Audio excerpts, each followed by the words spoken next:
star চিমেণ্টৰ নতুন brand ambassador হিচাপে চুক্তিবদ্ধ হ'ল ৰিয়ান পৰাগ ষ্টাৰ চিমেণ্টৰ ব্ৰেণ্ড হেড দিব্যজ্যোতি গুহৰ উপস্থিতিত চুক্তিবদ্ধ হৈছে Riyan Parag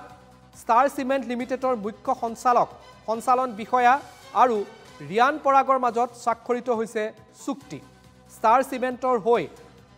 কৰ্নাৰ stone sports and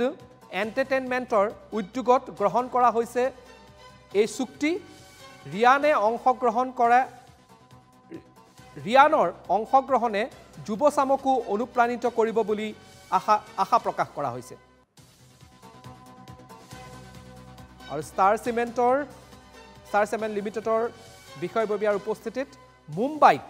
Riyan পৰাগে এয়া চুক্তি স্বাক্ষৰ কৰিছে যুৱচামক অনুপ্ৰাণিত কৰিব ৰিয়ানৰ উপস্থিতিয়ে বুলি আশা ব্যক্ত কৰা হৈছে আৰু এয়া চুক্তি স্বাক্ষৰ কৰাৰ সময়ৰ দৃশ্যাংশ আমি আপোনালোকক দেখুৱাইছোঁ